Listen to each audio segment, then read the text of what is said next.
नमस्कार, आप देख रहे हैं तेज इंडिया प्रेस। आज की बड़ी खबर, उत्तराखंड में बिल्डरों की मनमानी से घर खरीदार परेशान है। सपनों के घर के नाम पर झूठे वादे किए जा रहे हैं, लेकिन रेरा भी लोगों को पूरी तरह राहत नहीं दिला पा रहा है। पहले सेगमेंट में कवर करते हैं सपने क्या दिखाए जा रहे हैं और हकीकत क्या है। बिल्डर रंगीन ब्रोशर और विज्ञापनों में शानदार फ्लैट और विला दिखाते हैं, लेकिन असली तस्वीर कुछ और होती है। समय पर घर नहीं मिल रहा, सुविधाएं अधूरी हैं और खरीदारों को लंबा इंतजार करना पड़ रहा है। यानी कागजों में दिखाए गए सपने और जमीन पर हकीकत में बहुत फर्क है। सेगमेंट 2 में कवर करेंगे रेरा के आंकड़े और अधूरे प्रोजेक्ट्स। रेरा के आंकड़े बताते हैं कि उत्तराखंड में करीब 600 प्रोजेक्ट्स रजिस्टर्ड हैं, जिनमें से 240 से ज्यादा देहरादून में ही हैं, लेकिन अब तक सिर्फ 170 प्रोजेक्ट को ही कंप्लीशन सर्टिफिकेट मिला है, बाकी सब अधूरे पड़े हैं। जैसे जमीनी पैक्टिक का सेरेन ग्रीन्स विलास और ओकवुड अपार्टमेंट्स। इमारत तो बन गई, लेकिन सीवेज ट्रीटमेंट प्लांट जैसी जरूरी सुविधाएं अब तक नहीं बनी। पर्यावरण बोर्ड की भी लापरवाही सामने आई है। अब सेगमेंट 3 में कवर करते हैं जुर्माना क्या है और कानून कितना सख्त है, सख्ती क्या बताई गई है।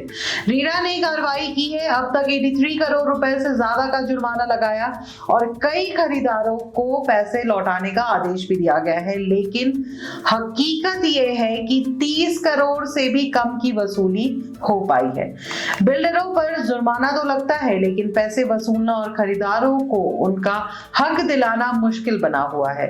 एक्सपर्ट्स की राय देखते हैं। रेरा के पूर्व अध्यक्ष रविंद्रनाथ पवार कहते हैं कि बिल्डरों पर और सख्ती जरूरी है। बड़े जुर्माने और कड़ी कार्रवाई के बिना मनमानी नहीं रुकेगी। उन्होंने ये भी कहा कि विकास प्राधिकरण और रेरा के बीच तालमेल की कमी है, जिससे खरीदारों को समय पर राहत नहीं मिल पाती है। अब खरीदार तो परेशान होंगे ही, सालों तक इंतजार करने के बाद भी जब घर अधूरा मिले, पानी सीवेज जैसी जरूरी सुविधाएं ना हो, तो यह सिर्फ आर्थिक नुकसान नहीं बल्कि मानसिक और पारिवारिक तनाव भी देता है।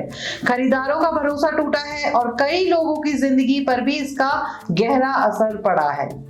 तो कुल मिलाकर उत्तराखंड में रियल एस्टेट का बाजार चमकदार दिखता है, लेकिन खरीदारों के लिए परेशानी का सबब बना हुआ है। रेरा की कार्रवाई सीमित है और जब तक नियमों को सख्ती से लागू नहीं किया जाएगा, तब तक खरीदारों की मुश्किलें कम नहीं होंगी। जुड़े रहिए, हम आपको इस मुद्दे पर आगे की अपडेट भी देंगे।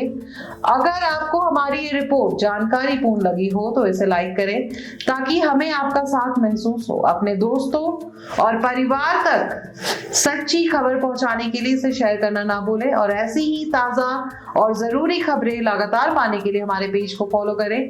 आप देख रहे थे तेज इंडिया प्रेस, सच्ची और सीधी बात। धन्यवाद।